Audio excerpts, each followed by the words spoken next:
Les pluies acides. Alors le nom est très bien choisi pour faire peur, mais essayons de comprendre tout d'abord. Alors si t'as aucune notion de ce que c'est l'acidité, faisons 30 secondes de chimie essentielle. Disons que, pour faire simple, un acide, c'est une molécule capable de libérer des ions H+.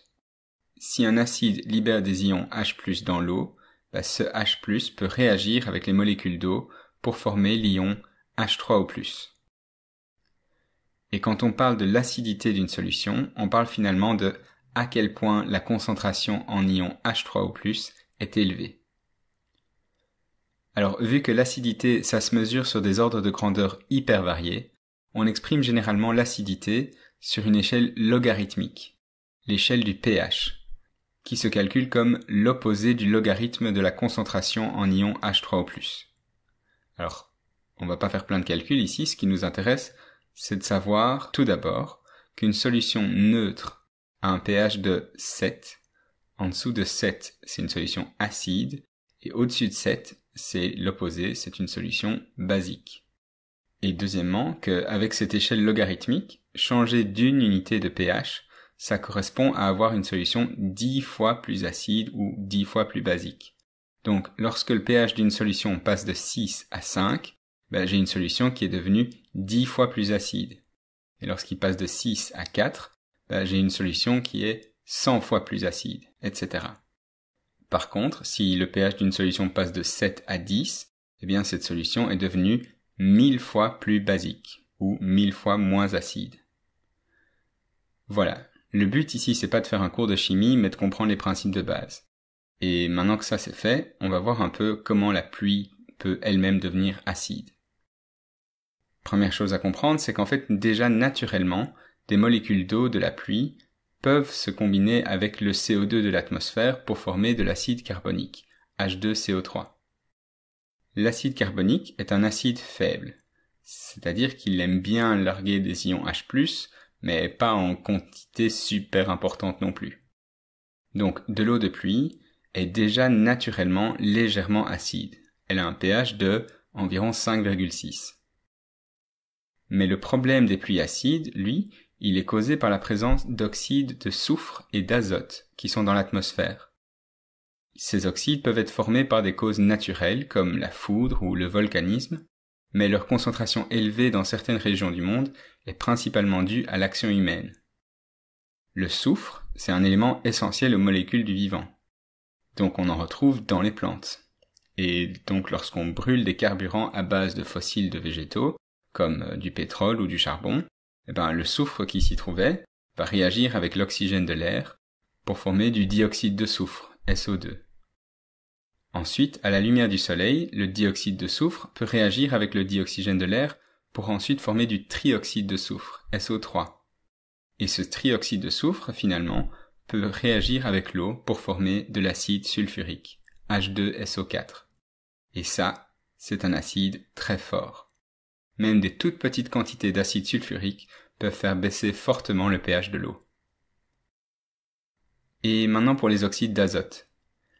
Lors de n'importe quelle combustion, en fait, une petite partie des molécules d'azote de l'air, tu te souviens, l'air c'est environ 80% d'azote, une petite partie de ces molécules réagit avec l'oxygène, qui est le comburant d'une combustion, pour former des oxydes d'azote du type NO, le monoxyde d'azote, ou NO2, le dioxyde d'azote.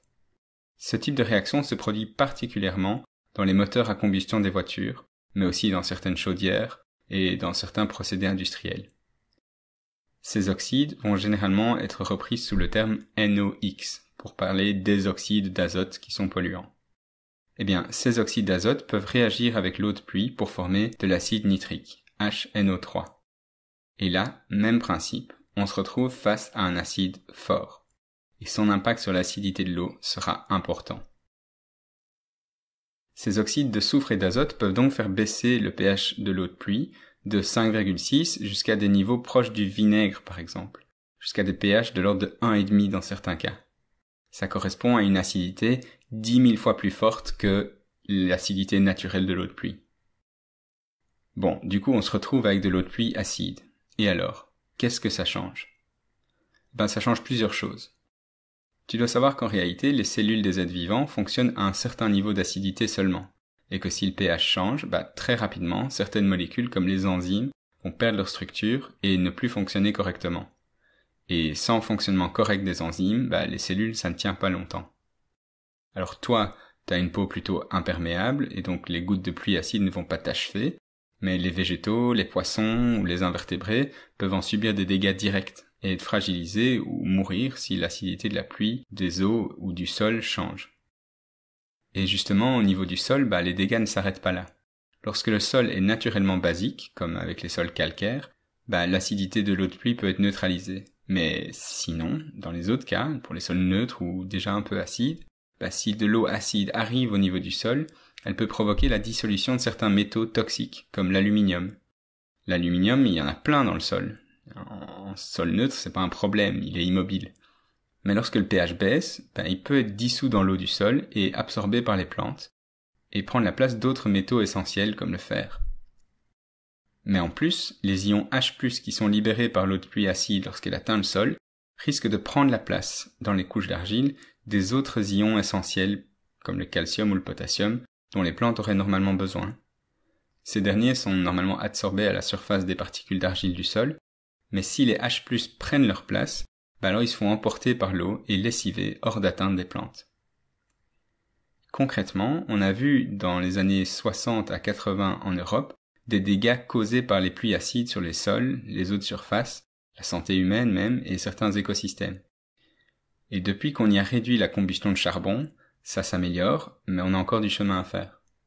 Et maintenant, c'est plutôt dans certaines régions d'Asie, avec une industrialisation rapide et moins contrôlée, que les problèmes commencent à se poser.